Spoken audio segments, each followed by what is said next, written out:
സമയങ്ങളിലുണ്ടായിട്ടുള്ള അതിരൂക്ഷമായ വെള്ളപ്പൊക്കത്തിന്റെ കാരണമായിട്ട് കേരളത്തിൽ വ്യാപകമായിട്ടുള്ള കൃഷിനാശം ഉണ്ടാവുകയാണ്. 129 കോടി രൂപയുടെ കൃഷിനാശമാണ് ഇതുവരെ റിപ്പോർട്ട് ചെയ്യപ്പെട്ടിട്ടുള്ളത്.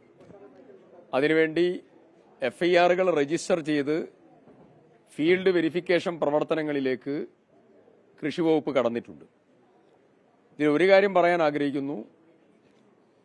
ക്രോപ്പ് ലോസും പുനർനടിയിൽ പ്രവർത്തനങ്ങളുമായി ബന്ധപ്പെട്ടുകൊണ്ട് ഒരു സ്പെഷ്യൽ ഡ്രൈവ് നടത്താൻ കേരളത്തിൽ കൃഷിവകുപ്പ് തീരുമാനമെടുത്തു.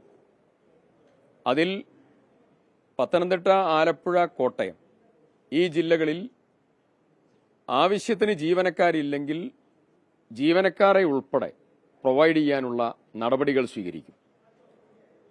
പുനർനടിയിലുമായി ബന്ധപ്പെട്ടുകൊണ്ട് വിത്ത്, നടീൽ വസ്തുക്കൾ ഉൾപ്പെടെ എന്തെല്ലാം പ്രൊവൈഡ് ചെയ്യാൻ പറ്റുമോ ആ കാര്യങ്ങളൊക്കെ സർക്കാർ കർഷകർക്ക് വേണ്ടി നിർവഹിക്കാനുള്ള നടപടിയെടുക്കും.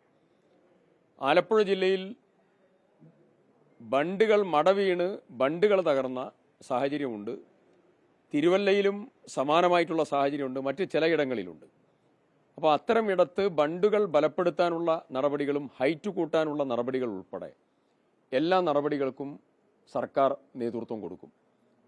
നഷ്ടപരിഹാര തുക 90 കോടിയോളം രൂപ പ്രകൃതിക്ഷോഭ വിളനാശത്തിന്റെ പണം സർക്കാർ കൊടുക്കാനുണ്ട്. കഴിഞ്ഞ 4-5 വർഷക്കാലമായി ആ പണം മുഴുവൻ പെൻഡിംഗ് ആണ്.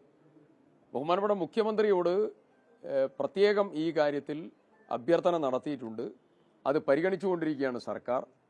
പെൻഡിംഗ് ഉള്ളതായിരിക്കുന്ന പണം കൊടുക്കുന്നതിന്റെ കൂടെ നിലവിൽ ഈ വർഷം ഉണ്ടായിട്ടുള്ള പ്രകൃതിക്ഷോഭ നഷ്ടപരിഹാരം പെട്ടെന്ന് കൊടുത്തു തീർക്കാനുള്ള നടപടിയെക്കുറിച്ചും സർക്കാർ ഗൗരവത്തോടുകൂടി മുന്നോട്ട് നീങ്ങുകയാണ്. ഇതിൽ പമ്പുകൾ ഉൾപ്പെടെ വിവിധങ്ങളായിട്ടുള്ള നാശനഷ്ടങ്ങൾ കർഷകർക്ക് വന്നു. ഇപ്പം മോട്ടോർ പമ്പുകൾ അപ്പോൾ ഈ കാർഷിക ഭൂമിയിൽ, കൃഷിഭൂമിയിൽ വെള്ളം അടിഞ്ഞു നിൽക്കുന്നുണ്ടെങ്കിൽ ആ വെള്ളം അടിച്ച് ഒഴിവാക്കുന്നതിന് വേണ്ടി പമ്പുകൾ വാടകയ്ക്കെടുത്താൽ ആ പമ്പുകളും അതോടൊപ്പം അതിനുള്ള ഇലക്ട്രിസിറ്റി, അതിനുള്ളതായ ഇന്ധനം ഉൾപ്പെടെ എല്ലാ ചെലവും സർക്കാർ വഹിക്കാനുള്ള നടപടി സ്വീകരിച്ചിട്ടുണ്ട്. മറ്റൊരു കാര്യം, ഫ്ലഡഡ് ഏരിയയിലുള്ളതായ ബണ്ടുകൾ ബലപ്പെടുത്തലും ട്രാക്ടർ റോഡ് നിർമ്മാണം, ഇത്തരം കാര്യങ്ങളിലും കർഷകർക്ക് ആവശ്യമുള്ളതായിരിക്കുന്ന ബാക്കിംഗ് കൊടുക്കാൻ സർക്കാർ തലത്തിൽ ആലോചിക്കും.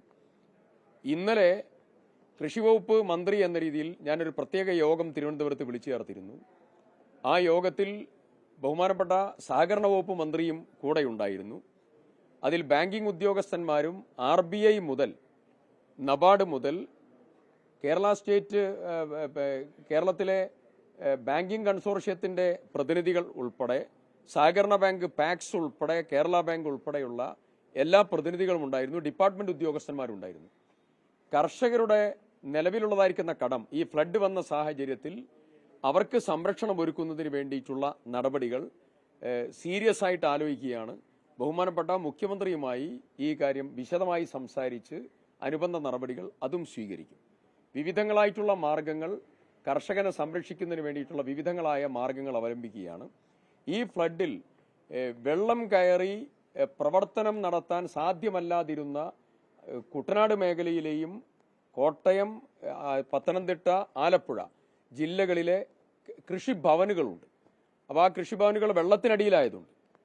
അപ്പോൾ അത്തരം കൃഷിഭവനുകൾ മുഴുവൻ പൂർണ്ണ സജ്ജമായി പ്രവർത്തന യോഗ്യമാക്കി മാറ്റുന്നതിനും അത് ഹൈറ്റിൽ സ്ഥാപിച്ചെടുക്കാൻ വേണ്ടിയിട്ടുള്ള പ്രത്യേകമായിട്ടുള്ള ഫണ്ട് നൽകാൻ വേണ്ടിയിട്ടുള്ള നടപടികളും സർക്കാർ തലത്തിൽ സ്വീകരിക്കും.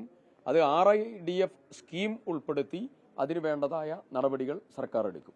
അങ്ങനെ വിവിധങ്ങളായിട്ടുള്ള കാര്യങ്ങൾ വളരെ സീരിയസ് ആയിട്ട് സർക്കാർ നീങ്ങുകയാണ്. ഒരു കാര്യം കൂടെ പ്രത്യേകം പറയുന്നു.